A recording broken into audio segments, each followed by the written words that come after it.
دیکھ رہا ہوں اللہ ماشاءاللہ کہ وہ غیبت سے بچ نہیں پا رہے. بہت بڑی بات ہے. شیطان نے دنیا دار لوگوں کو عورتوں کے پیچھے لگا کے برباد کیا. شیطان نے زنا کے اندر لگا کر دنیا دار لوگوں کو برباد کیا. اور دین دار بعض لوگوں کو اللہ ماشاءاللہ سب نہیں, ان کو غیبت میں پھنسا کر, یعنی لڑکا 16 سال کا لڑکا آوارگی میں زنا کر رہا ہے لیکن دین دار کہلانے والا غیبت کر رہا ہے, تو دونوں میں برا کون ہوا؟ حدیث ہے الغیبت اشد من الزنا, غیبت زنا سے بدتر ہے. اور ایک بات آپ کو بتاؤں, یہ بھی سن لے بہت خیال سے, کسی کے ہاتھ کی کٹ پتلی نہ بنو. محنت کر کے رمضان شریف کے روزے تم رکھو اور غیبت کر کے ثواب اس کے نام عمل میں ٹرانسفر کرو. کیا کر رہے ہو؟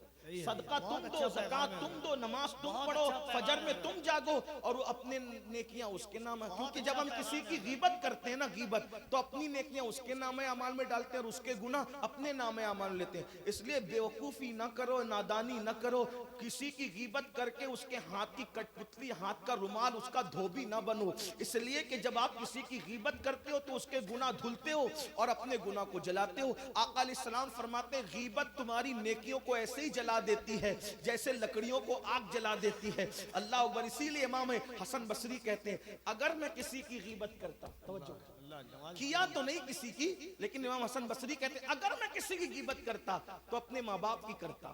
کیوں؟ کیونکہ میرے ماں باپ کا حق تھا کہ میں اپنی نیکیاں ان کے نام اعمال میں ٹرانسفر کرتا. لیکن چونکہ غیبت جائز نہیں, مگر چونکہ غیبت جائز نہیں اس لیے غیبت کر نہیں سکتا. اندازہ فرمائے یہ وہ لوگ تھے جو غیبت کر کے توبہ کر لے. اب ذرا حدیث پاک کا مفہوم سنیں, جو غیبت کر کے توبہ کر لے, غیبت سے توبہ کرنے والا سب سے آخری میں جنت میں جائے گا.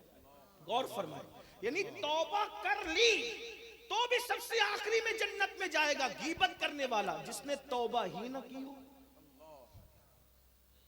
جس نے توبہ ہی نہ کی. اور دیکھ لو غیبت کرتے ہو کہ نہیں کرتے.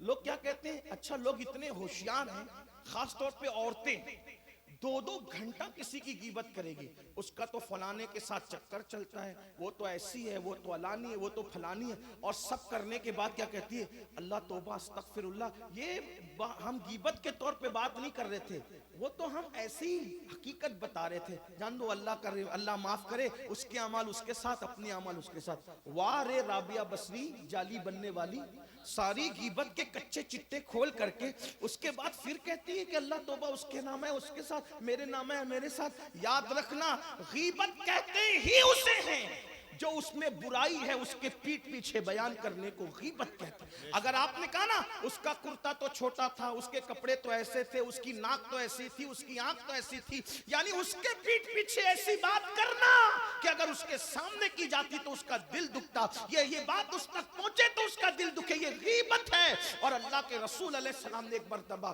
اما عائشہ پاک موجود ہے, کون اما عائشہ پاک, جس کے بستر پہ قرآن نازل ہوتا ہے, جو طیبہ ہے, طاہرہ ہے, مفتی 4 ملت ہے, ہزاروں صحابہ اور تابعین جس کے شاگرد ہیں, جس کی علمی دلیلیں حرف آخر سمجھی جاتی تھی صحابہ کے درمیان. بلکہ میں تو لوگوں کو یہ کہتا ہوں, سیدہ عائشہ وہ خاتون ہے جس کا بستر رش کے طور ہے, رش کے طور, کیونکہ طور پر موسیٰ جاتے ہیں اور توریت آتی ہے, مگر بستر عائشہ وہ ہے جس پر جان موسیٰ آتے ہیں اور قرآن مقدس نازل ہوتا ہے.